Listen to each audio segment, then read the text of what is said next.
Film dimulai dengan sebuah jimat dari sutra, dan membentuk pola Buddha yang fungsinya menyegel roh. Suatu hari seorang kakek dengan pedang masuk ke dalam goa, dan menemukan cucunya dalam keadaan terikat. Kakek tersebut lalu menyelamatkan cucunya. Namun seorang pria yang mempelajari sihir hitam menggunakan kekuatannya untuk merasuki cucunya. Lonceng kakek pun berbunyi. Sekarang seorang pria bernama Dr. Cheon sudah sampai tujuan. Temannya Dr. Cheon bernama In-bae menyiapkan perlengkapan mereka. Jadi Dr. Cheon dan In-bae ini membuka bisnis pengusiran setan. In-bae membantu Dr. Cheon mengurus bagian teknis, sementara Cheon yang menjadi dukunya mereka datang ke klien yang mengaku jika anaknya kerasukan. Sampai di depan rumah Dr. Cheon mengecek lonceng di pergelangan tangannya, tapi tak mendengar bunyi apapun. Anaknya klien yang melihat yakin jika Dr. Cheon dan In-bae hanyalah orang putus asa yang mencari uang menjadi dukun, lalu mengunggah kegiatan palsunya di internet. Orang tua anak tersebut jelas kesal dengan si anak yang tidak tahu sopan santun. Si ibu langsung bilang, jika anaknya biasanya tidak seperti itu, anaknya pasti sudah kesurupan setan. Dr. Cheon langsung memeriksa, kemudian menunjuk sebuah patung di depan halaman. Setelah itu Dr. Cheon mengajak memeriksa ke dalam. Sementara In-bae akan menyiapkan ritual. Singkat cerita Dr. Cheon jadi menjelaskan jika ia sudah mengamati kliennya lebih dulu di akun media sosial si anak, dan ada foto di hari ulang tahun si anak, tapi di belakang foto tersebut tidak ada patungnya. Keadaan patung tersebut seperti sudah lama di rumah tapi baru dikeluarkan akhir-akhir ini. Dr. Cheon yakin jika si ibu tidak suka dengan patung itu, lebih tepatnya tidak suka dengan semua barang aneh milik si ayah. Dr. Cheon menggunakan patung itu hanya sebagai alasan untuk memvalidasi kegelisahan si ibu, dalam artian sebenarnya mereka tidak berurusan dengan hantu apapun. Si ibu hanyalah terpengaruh oleh pikiran dan jiwanya. Dr. Cheon memanfaatkan keadaan psikologis si ibu, kemudian Dr. Cheon mendatangi seorang pria bernama Huang yang berprofesi sebagai penada barang-barangnya Dr. Cheon. Kadang Huang juga kesal dengan Dr. Cheon karena terus-menerus menipu orang. Tapi Dr. Cheon membantah telah menipu. Dr. Cheon hanya melakukan pengobatan psikologis, karena jika dia bilang tidak ada hantu, maka kliennya pasti tidak percaya dan mencari dukun lainnya. Dr. Cheon hanya melakukan yang kliennya inginkan. Dia mencegah kliennya kehilangan uang lebih banyak, karena dukun palsu jumlahnya sangat banyak. Huang jadi mengungkit Dr. Cheon cucu kepala dukun, yang membuat dia kesal, karena ia tidak ingin mengungkit masalah itu dan pergi. Singkat cerita mereka pun masuk ke dalam desa. Kabut tebal menyelimuti, dan di sepanjang jalan Dr. Cheon melihat banyak warga yang ingin pergi, banyak pula upacara kematian. Semakin dalam maka desa terasa aneh hingga mereka pun sampai di rumahnya Yu Gyeong yang ada di ujung. Yu Gyeong bicara dengan salah satu warga pria, dan mengaku jika membawa orang yang akan mengurus pindahan. Kemudian Dr. Cheon dan In-bae diizinkan masuk rumah. Beberapa tempat cukup berantakan dan Yu Gyeong rupanya menyembunyikan adiknya di dalam lemari. Si adik diikat dan sedih karena Yu Gyeong tega melakukan itu padanya. In-bae jadi ingin bicara berdua dengan Dr. Cheon. Di luar Dr. Cheon memastikan jika loncengnya tidak berbunyi. Dr. Cheon jadi lebih tenang dan akan mempersiapkan perlengkapan ritualnya, karena yakin jika Yu Gyeong hanya mengalami gangguan psikologis. In-bae masih merasa janggal dan menyarankan untuk segera pergi, tapi Dr. Cheon menolak dengan alasan mereka sudah mendapatkan muka. Dr. Cheon malah memuji In-bae dengan editing video yang bagus, yang membuat banyak orang tertarik menggunakan jasa mereka. Dengan begitu mereka bisa cepat kaya. Rencananya Dr. Cheon hanya akan berpura-pura mengeluarkan setan di tubuh adiknya Yu Gyeong. Dr. Cheon memastikan jika saat ini tidak ada hantu dan hanya masalah psikologisnya Yu Gyeong saja. Yu Gyeong yang bersiap dengan setruman, membuat In-bae agak takut. In-bae lalu minta Yu Gyeong tidak keluar dari lingkaran tali jerami. Singkat cerita Dr. Cheon jadi mengeluarkan pedang patahnya, dan si adik melepaskan diri melawan Dr. Cheon. Yu Gyeong bisa melihat sosok roh jahat dalam jiwa adik yang ingin menyerangnya, tapi tak berhasil. Dr. Cheon lalu melihat ke Yu Gyeong. Mengetahui Dr. Cheon sepertinya tidak bisa melihat hantu Yu Gyeong, Dr. Cheon langsung menghajar roh tersebut. Sosok jahat yang dijuluki sebagai harimau langit, Cheon jelas kesal karena Yu Gyeong melihatnya. Setelah itu, Dr. Cheon dan In-bae pulang. Tapi anak buahnya Bom mengaum. Yu Gyeong dan adiknya lalu makan bersama. Sementara Bom diberitahu anak buahnya jika Dr. Cheon dan In-bae sudah pergi. Bom ini mengacaukan desa, karena ingin menemukan mata anak buahnya. Bom semula merasa bisa bebas jika Bom mengambil mata dari orang yang bisa melihat sosok lain. Tapi anak buah pria tidak yakin akan kebebasan mereka, karena Dr. Cheon punya pedang khusus.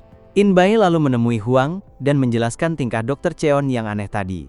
Dr. Cheon tiba-tiba berhenti turun dari mobil, minta Inbai mengatakan ke Huang jika loncengnya berbunyi. Sekarang Huang ingin memastikan lonceng yang dimaksud dan melihat video di rumahnya. Yu Geong membuat Huang panik dan menghubungi Dr. Cheon agar segera pulang.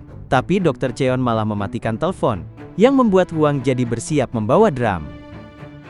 Singkat cerita, ketukan pintu terdengar, rupanya itu warga pria. Si pria bertanya akan persiapan perpindahannya Yu Geong. Tapi raut wajah si pria berubah membuat Yu Geong tahu jika pria itu dirasuki. Pria yang dirasuki oleh bom itu mengaku ingin mengambil matanya Yu Geong, tapi dihentikan oleh Dr. Cheon yang datang dengan pedang patah. Dr. Cheon bahkan kagum dengan pedang peninggalan kakeknya itu. Sekarang adiknya Yu Geong yang justru kabur dari rumah. Yu Geong jelas mengejarnya, dan Dr. Cheon mengecek rumah lebih lanjut dan menemukan jimat di dalam bantal. Dr. Cheon yakin jika jimat itu yang mengganggu Yu Geong. Dr. Cheon ikut mengejar Yu Geong, namun adiknya Yu Geong dijemput oleh anak buahnya bom. Dr. Cheon mencoba menghentikan Yu Geong, dan si adik dengan tatapan datarnya melihat ke arah pedangnya Dr. Cheon. Setelah itu adiknya Yu Geong masuk mobil anak buahnya bom, dan pergi. Si adik minta tangannya diikat dan bom keluar dari tubuhnya. Bom lalu memerintahkan anak buahnya untuk membunuh Dr. Cheon yang memegang pedang yang patah, anak buah. Lalu menyiapkan amunisi dan bom mulai mengirimkan roh-roh untuk merasuki para warga. Para warga dikendalikan bom untuk menyerang Dr. Cheon, hanya Yu Geong yang bisa melihat jika warga dirasuki. Dan Dr. Cheon dengan patahan pedangnya melawan. Saat patahan pedang itu mengenai warga, roh dalam tubuh pun keluar.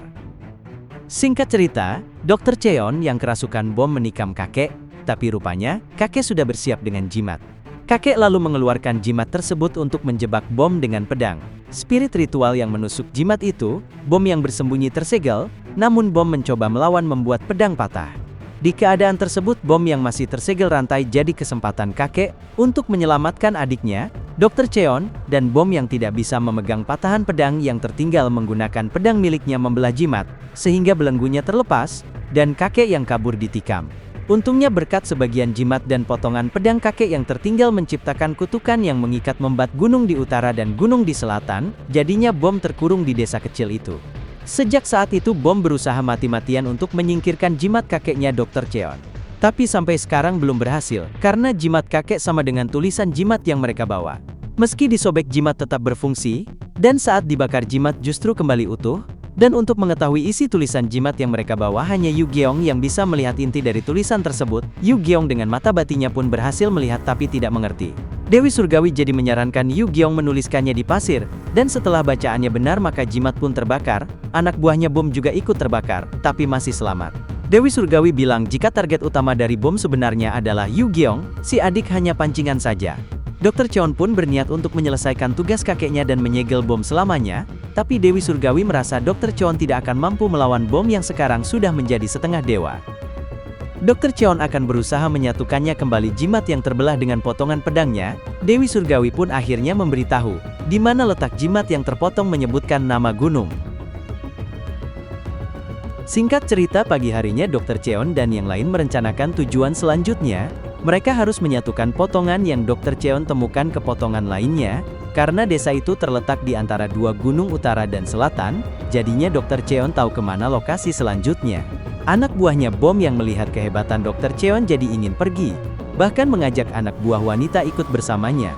Si anak buah yakin jika bom akan kalah melawan Dr. Cheon, tapi kepergian itu dicegah si anak buah wanita, dan diketahui oleh bom si anak buah pria pun akan jadi tumbal untuk kekuatan bom selanjutnya, sedangkan Yu Geong yang dalam perjalanan melihat ibunya dengan jari telunjuk yang terpotong mengarahkan sesuatu, tiba-tiba para warga yang kesurupan mempersulit perjalanan Dr. Cheon yang bersama Yu Geong harus terpisah dengan Huang yang bersama Inbai.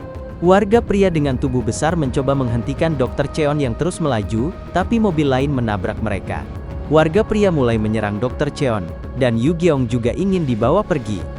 Dr. Cheon dengan pedangnya berusaha menyelamatkan. Hanya saja saat roh keluar dari tubuh, roh langsung kembali lagi.